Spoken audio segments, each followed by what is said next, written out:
Hello everyone and welcome back to my channel. I'm super excited to have you guys here today, and for those of you who are new, welcome to our family, welcome to our community. On this channel, I like to talk a lot about communication strategies for parents, mindset for parents, stress management, social and emotional learning tools, dealing with grief and hard times in our lives. So if any of those topics sound interesting to you, I really urge you to check out some of my other videos and hopefully find something that's interesting to you. But as you can see by the title of today, we're going to be talking about how we can deal with hard times or challenging times in our lives. And I really want to make this video because I've seen so much in my Facebook group. For those of you who aren't in it, I'm going to leave the link down below because it is an awesome community filled with amazing parents, and a lot of the challenges that they're facing are very similar. So we bring that community together because community when fighting challenging times is super important. So that's why I have that group. And so if you haven't joined it, what are you doing? So in today's video, we're going to be talking about that. And what I want to start out with is a quote that I came across recently. And, for those of you who know, I like to do a lot of research and as much research as I can before filming a video. So one of the things that I found while doing this research was a really interesting quote by Jim Collins. And he is a human behavior researcher. And he has some classics that you guys are probably familiar with, like Good to Great and Great by Choice. So if you haven't checked out any of those books, I really urge you to do so. They're really, really phenomenal. And I just want to read you one of the quotes that he writes in one of his pieces, because I think it's really reflective of what we're going through during this time, and I just want to share that with you. So he says, "History is the study of surprises. We're living history, surprise after surprise after surprise. Uncertainty is chronic. Instability is permanent. Disruption is common, and we can neither predict nor govern events. There will be no normal, only a continuous events of not normal episodes, defined predictions and unforeseen by most until they happen." It captures what's going on right now for many of us. We are continually living on these first-time events that we're experiencing, and we're going through things that no one was predicted, and we're going through things that are tough and that we are struggling with. And we're seeing the effects not only on our emotional health, but on our kids' emotional health. And those are some of the problems that you guys are probably facing right now, and that's totally normal and it's totally fine.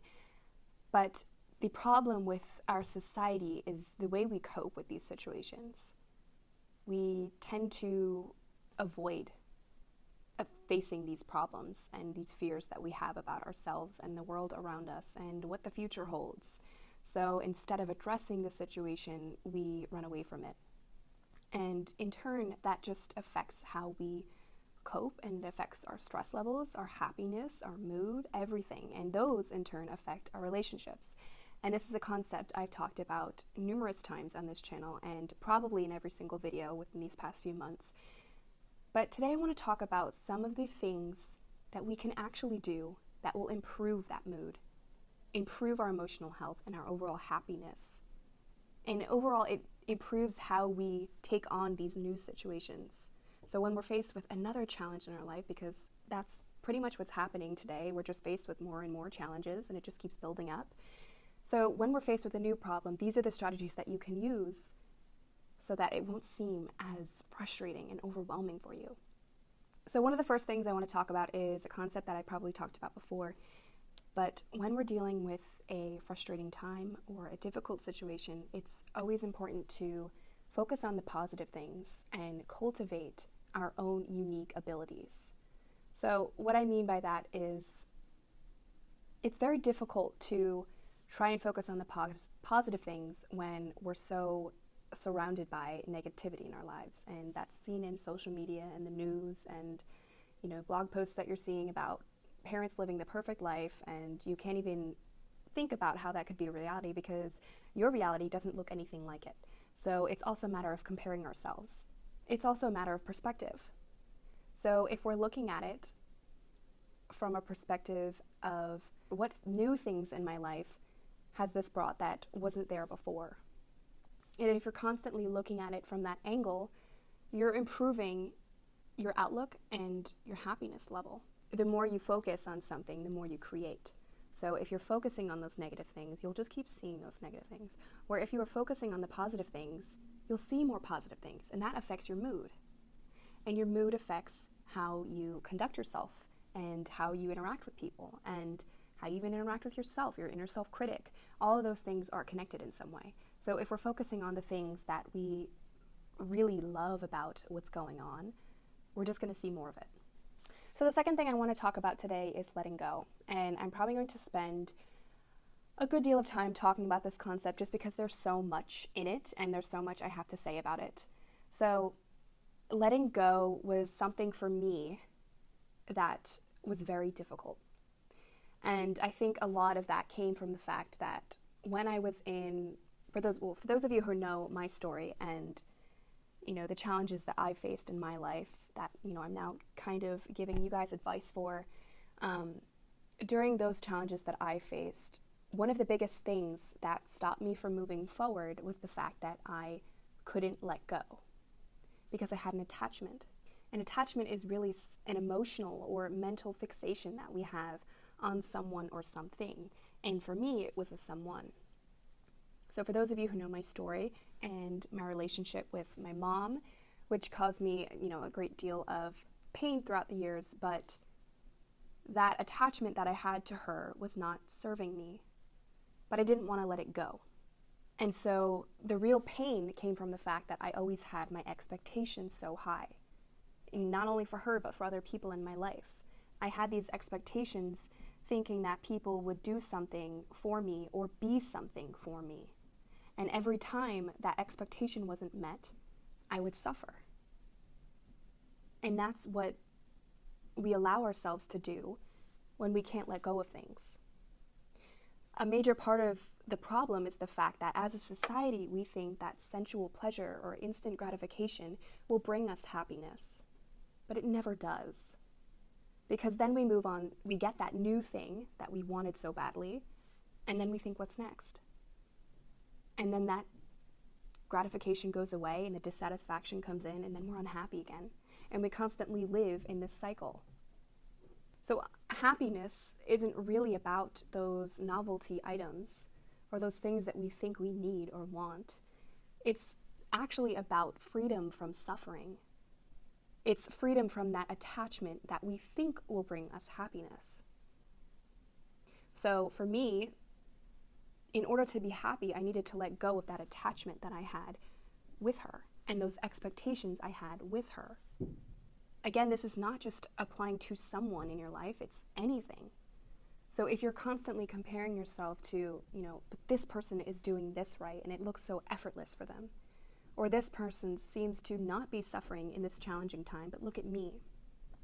So if we let go of that attachment that we think our lives should look like, we can be happy. We can have that freedom for ourselves and the end to suffering. So going back to that concept that bringing these new things aren't going to be beneficial for us, we need to also consider the fact that our emotions are a temporary state by nature. So when we rely on other things to bring us happiness, we'll never be truly happy because those emotions will go away. When we feel happy, it'll go away. So if we can create that happiness within, then we don't have to hold on to other things or rely on other people or items in our lives. Happiness is only based on you because you are the only thing that you can control. And we'll talk about that later, but I want to talk about how that relates to letting go. So you're the only thing that can bring you happiness. When you let situations or people or expectations control you, you'll never have that freedom for yourself. Because you're the only person that controls your emotions and your expectations. All the thoughts that you have in your head are created by yourself. So that's the third thing that I want to talk about today, and that's focusing on the things that you can control. And I just pointed out that the only thing that you can control is you. So what you need to focus on during these times is you. What makes you work during challenging times? What do you need to work on? Is it self-care? Is it taking a break? Is it acknowledging how you feel? Concepts that I've talked about on this channel as well. But when you focus on you, the one that's going to make you happy truly, you can allow yourself to not only have freedom, but you can also have better relationships. Not only better relationship with yourself, but with others. And that goes for the parent-child relationship and the parent-parent relationship. When you are in an unhealthy relationship or you're too focused on those expectations, you get into this pattern where you start molding or manipulating a person in a certain way. So it's something I had to learn the hard way with my husband, but we got into a lot of fights over this, about me having a problem and him not reacting the way I wanted to. So, it was in different scenarios, but it ultimately led to the fight ending in, why did this really start? Well, it was an expectation problem. And it was never him having that expectation for me. That is something that I had to work on for me, having expectations about other people and starting to focus on the things that I could control about myself. So whether that was not reacting a certain way or having that attachment to this certain identity of someone, and really starting to focus on me rather than focus on how can they do better by me, how can I do better by myself. And so once I realized that, things became so much easier. We had less fights. I started to see things from a different perspective, not only of our relationship, but just with a person in general. So that's another thing. We allow ourselves continued personal growth. So when we're not focusing on all these surrounding things in our world and focusing on either the people or the things in our lives that are there or not there, we can grow. We can work on ourselves emotionally, physically, mentally, spiritually.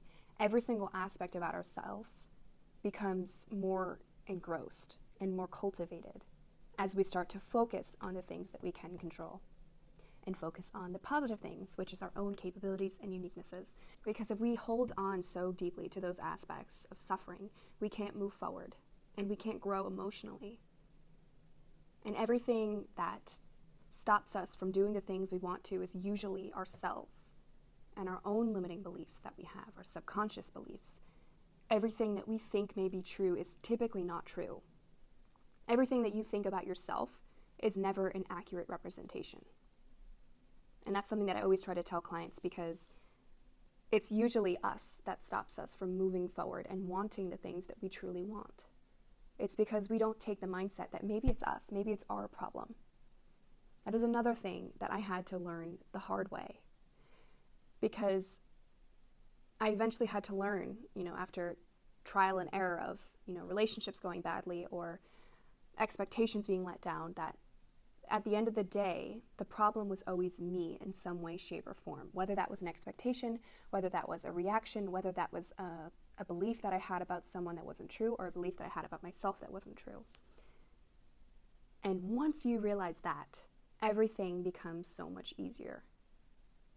Truly, it does. So take it from someone who has learned through trial and error that these are the things that you really need to cultivate and focus on during these challenging or difficult times. And again, it doesn't just apply to what we're experiencing now. These are principles that I've used in the past, and I'm using now because they're still relevant. It's still a challenging time, and it's still, a rough patch. But as Jim Collins says, that history has a way of repeating itself. And we're constantly living in these unpredictable scenarios and situations throughout our lives. And so we need to adapt. And I think, just trying to bring this all into perspective here, that this year has really shown how much we can learn to grow and adapt and think about things in a different way, and, have relationships without having physical relationships. So I think focusing on what good this year has brought is another thing that you can do while still trying to navigate this period in your life. So just to summarize what we talked about today, we talked about coping strategies during a hard time and ways that we can cultivate ourselves during that. So whether that's focusing on the positives and learning to cultivate our own unique abilities, or learning to let go of the things that we can't control and the things that we attach ourselves to. And lastly, we talked about focusing on the positive things that you can control, and that is mainly you. And before I end today's video, I just wanted to quickly announce that spots for my one-to-one are opening up. So if you'd like to schedule a free consult, I'm going to leave the link down below. And for those of you who are wondering who this consult is for, I have the information listed on my website, but just to clarify, this consult is for those parents who are trying to get their confidence back, or trying to regain control over their emotional management techniques, or trying to just feel better about themselves or help their kids achieve any of those things. So if you'd like to schedule that, I'm going to leave the link down below, and I hope to see you there. So I hope you guys enjoyed this video, and I hope you got some use out of it as always. And I really hope that we can continue this conversation, whether that's in the comments below, or if you guys want to join my Facebook community, that's a conversation we can have there as well.